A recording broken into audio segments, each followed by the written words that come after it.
రాజ్గౌడ గారు ఏమైనా అడుగుతున్నట్టు అడగనండి, నేను వెయిట్ చేస్తున్నాను. రాజ్గౌడ గారు, మీరు మాసాని రాజేష్ ఏమైనా అడగాలనుకుంటున్నారా?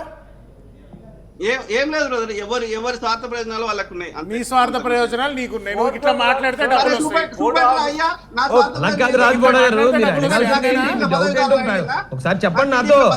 ఏం డౌట్ లేవంట రాజేష్, స్వార్థం రాజేష్ ఎందుకు అడుగుతారు? అడిగితే పోలీసులు అడుగుతారు. కానీ ఏంటంటి పోలీసులను అడిగితే మిమ్మల్ని లోపల రాజేష్ ఎందుకు అడుగుతారు? రాజేష్ ఫస్ట్ క్లారిఫై చేసిండు కదా యాక్సిడెంట్ అని. రాజేష్ ఎందుకు అడుగుతారు? రాజేష్ అంతకుముందు క్రెడిబిలిటీ లేదు, పోయింది. టీడీపీ తోటి ఎప్పుడైతే అంటగాగుతున్నాడో అప్పటి నుంచి ఆయన క్రెడిబిలిటీ పోయింది, ఎవరు నమ్మతలేరు. సరే అండి, పోనీ పోలీసులను అడగండి వెళ్ళి. మరి అడక్క మీరు మాకు చెప్పక మీరు ఎందుకు అలా? మరి ఓన్లీ ఆ సోషల్ మీడియాలో వీడియోలు మాట్లాడితే అయిపోద్దా? దానికి ఏమన్నా పరిష్కారం వస్తుందా? అరే ఇప్పుడే కదా వాళ్ళు రిలీజ్ చేసింది. హ్యావ్ పేషెన్స్, ఓపిక లేదా? వాళ్ళు 18 రోజులు వాళ్ళు లేట్ చేయొచ్చు రిపోర్ట్, కానీ వాళ్ళు ఇప్పుడు అనగానే ఇప్పుడే అవుతుందా? హ్యావ్ పేషెన్స్, ఒక 1 వీక్ వెయిట్ చేయండి. సరే అండి, ఎన్ని రోజులు వెయిట్ చేయమంటారు చెప్పండి, లేదా అన్ని రోజులు వెయిట్ చేద్దాంలేండి. సరే బ్రదర్, రాజేష్ బ్రదర్, మీరు పదవులు అనుభవించండి టీడీపీలో, ఆ కూటమి ప్రభుత్వానికి సపోర్ట్ చేయండి. ఈ యొక్క క్రైస్తవులని దళితులందరినీ చూసుకుంటే పండుగ చేసుకోండి, ఓకేనా? అదే ఇప్పుడు నాకు అర్థమవుతుందండి మీరు ఏ ఉద్దేశంతో చేస్తున్నారు, ఇది నాకు అర్థమైంది. కానీ మీలా రాజకీయ విమర్శలు చేయడానికి రాలేదు నేను ఇక్కడికి. మీ మీద రాజకీయ విమర్శలు చేయాల్సిన అవసరం నాకు లేదు. మీ ఒరిజినాలిటీ కూడా బయట అందరికి తెలుస్తుంది. ఇప్పుడు మీలాంటి వాళ్ళని నమ్మిన వాళ్ళకి నాలాంటి వాడు అలాగే కనిపిస్తాడు. దాన్ని నేనేమి తప్పు పట్టట్లేదు. సరే వెయిట్ చేద్దాం, కాలమే నిర్ణయిస్తుంది. ఓకే, ఇంకేముందని కాలం నిర్ణయించడానికి కేసు క్లోజ్ అయిపోయాక ఈ కేసు లైవ్ లో ఈ 18 రోజులు, ఈ 14 రోజులు ఏదైతే ఉందో, ఈ 14 రోజుల్లో హత్యావాదుడు ఒక్కడో కాదని పట్టుకోలేదు. ఈ 14 రోజులు టైం ఇచ్చారు పోలీసులు. 14 రోజులు కాకుండా మీకు ఎంతకాలం టైం ఇవ్వాలి? ఇంకా ఎన్నికలలో కర్రు కాల్చి వాత పెట్టకపోతే చూడండి. అదే ఎలక్షన్ కు వాడుకోవడానికి ప్రయత్నిస్తున్నారు మీలాంటి వాళ్ళు. కానీ ప్రవీణ్ గారికి న్యాయం చేయడం చూడలే. ప్రవీణ్ గారికి న్యాయం చేయడం చూడలే. చట్ట ప్రకారం మాకు న్యాయం దొరికినప్పుడు ఏం చేస్తాము, అక్కడ దుర్మార్గులు కూర్చున్నప్పుడు ఏం చేస్తాము అని దింపడమే మా పని. ఇలాంటి మెరుపు కళలు చాలా ఉన్నాయి, చాలా మందిలో ఉన్నాయి. కానీ జనం నమ్మాలి కదా మీరు చెప్పిన మాట. దూరం లేదు, ఓకే, మళ్ళీ ఎన్నికలు రావడానికి అంత దూరం ఏం లేదు, ఓపిక పట్టండి. అదే మీరు వాడుకోండి, దీన్ని రాజకీయానికి వాడుకోండి, వచ్చే ఎలక్షన్ వాడుకోండి. ఇప్పుడు మీకు అధికారాన్ని చేతిలో పెట్టుకొని దుర్వినియోగం చేస్తాము, చంపేసి యాక్సిడెంట్ అంటాము అంటే మేము చేస్తాం. ఇప్పుడు మీ మాటల్లో క్లియర్ గా మీరే చెప్తున్నారు నెక్స్ట్ ఎలక్షన్ కి వాడుకుంటామని. పోయిన ఎలక్షన్ కి ఎవరు వివేకానంద రెడ్డి గారు మాట వాడుకున్నారు, మేము ప్రజాస్వామిక పద్ధతిలో మేము గుణపాఠం నేర్పుతాము. Have patience. ఏంటి ప్రజాస్వామ్యం నాకు అర్థం కాదు. ఇది ఏ హత్య రాజకీయాలా? శవాల మీద రాజకీయాలు చేసిండ్రో, ఎవరు హత్య చేసిండ్రో, ఎవరు దాన్ని ఎవరు చేశారు మీరు చెప్పండి. మీ అనుమానం ఎవరి మీద ఉంది చెప్పండి. మీ అనుమానం ఎవరి మీద ఉంది? అది చెప్పడానికి ఆల్రెడీ చాలా సార్లు చెప్పిన. చెప్పండి, ఇప్పుడు చెప్పండి. ఇప్పుడు ఎందుకు మావాడ పడ్డావు? చాలా సార్లు చెప్పినా ఇంకోసారి చెప్పొచ్చు కదా. నేను క్లియర్ గా చెప్పిన, నాకు వచ్చిన ఇన్ఫర్మేషన్ ఏది ఆ యొక్క చిన్నజీఆర్ స్వామి, అమిత్ షా అండ్ భూపతి రాజు శ్రీనివాస వర్మ అని నేను చెప్పిన. వాళ్ళందరూ ఈయన చంపాల్సిన అవసరం ఏంటండి? వాళ్ళు ఈయన ఒక్కరే కాదు, మొత్తం పాస్టర్లను ఖతం చేయాలని వాళ్ళకి ఒక ప్లాన్. అలా చంపాలనుకుంటే ముందు మిమ్మల్ని చంపేద్దరు కదా ఇలా మాట్లాడే వాళ్ళని. నా మీద కూడా అట్లాంటి అటెంప్ట్ జరిగినాయి గతంలో. ఓకే, అర్థమైందా? సర్లే పోలేండి మీరు అలాంటి ఊహల్లో ఉంటే మనం ఏం చేయలేం. ఇప్పుడు నిద్రపోయే వాళ్ళని ఊహలు ఎందుకుంటాడు? నా డోర్ కొట్టి ఒక నల్లోడు వచ్చి గన్ను పట్టుకొని వస్తే ఎందుకు ఊహలు ఉంటారు? ఇమ్మీడియట్ గా పోలీసు పారిపోయినాడు. ఎవరైనా నల్లోడు ఎవరు అంటే రాజేష్ టీడీపీలో పదవి ఇస్తే ఏది పడుతుంది మాట్లాడుతావు. అంతకుముందు ఇట్లా మాట్లాడాను. నేను ఎందుకు మాట్లాడతానండి? మీ గొడవ నాకు ఎందుకు? మిమ్మల్ని ఎవడో సంపడానికి రాలేదని నేను అన్నానా?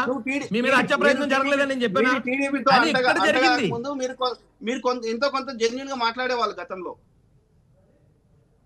అంటే ఇప్పుడు ఇది హత్య అంటే జెన్యూన్, ఇది కాదండి నేను నిజం చెప్పి యాక్సిడెంట్ అంటే అది ఫేక్, అది పార్టీ గురించి మాట్లాడండి. చెప్తారండి, అది ఇన్వెస్టిగేషన్ రాకముందే మీరు హత్య అని కన్ఫర్మ్ చేస్తే అది హత్య అవ్వాలి అంటే కనుక ఇన్వెస్టిగేషన్ అవ్వాలి. అక్కడ రోడ్డు పక్కన యాక్సిడెంట్ అయింది, అక్కడ చాలా యాక్సిడెంట్లు అవుతాయి. ఆ జరిగిన విధానం నాకు తెలుసు, ప్రవీణ్ పగడాల గారు నాకు తెలుసు, ఆయన్ని పిఎం చంపేస్తాడా అమిత్ షా చంపేస్తాడా అనేది నాకు తెలుసు. దాని మీద నేను చెప్పాను. అది ఎట్ల మీద పడ్డాడో క్లియర్ కనిపిస్తుంది. అది అంత ఈజీ కనిపిస్తుంది. మీద పడ్డం ఏంటి? ఏమన్నారు? విజయవాడలో చంపేశాడు అన్నారు, మళ్ళీ ఇక్కడ మీద పడ్డాడు అంటే ఏదో ఒక మాట మీద నిలబడండి మీరు. మీరు విజయవాడలో చంపేశారు మాట్లాడుతున్నారు? అంటే డెడ్ బాడీ ఇక్కడ తెచ్చి పడేసినట్టు. మీరు ఎక్కడ ఉన్న కర్రల మీద రక్తం చూపిస్తున్నారేంటి? ఇక్కడ కర్రలతో కొట్టి చంపలేదు కదా మీ ఉద్దేశం ప్రకారం. ఎక్కడో విజయవాడలో చంపారు, అప్పుడు ఇక్కడ కర్రలు ఎందుకున్నాయి? ఇప్పుడే చూపెట్టిన నేను, అయినా కానీ మళ్ళీ సేమ్ మాట్లాడుతున్నారు మీరు. మీరు ఏం చెప్పారు నాకు అర్థం కాలేదండి. నేనేమంటున్నా, ఆయన మీద వెహికల్ ఎట్లా పడ్డది అంటే మీ దగ్గర సమాధానం లేదు. యాక్సిడెంట్ జరిగితే పడుతుంది, దానికి సమాధానం ఎలా వస్తుందండి?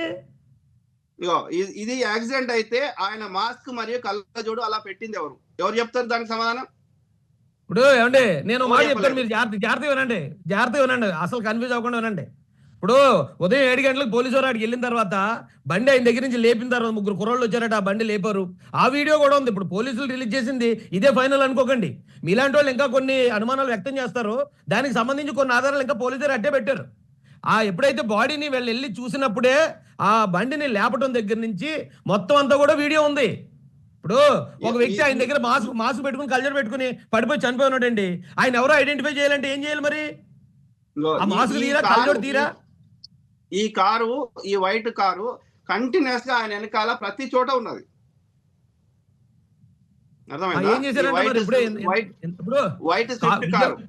అలా కాదండి, ఆయన విజయవాడలో చంపేస్తే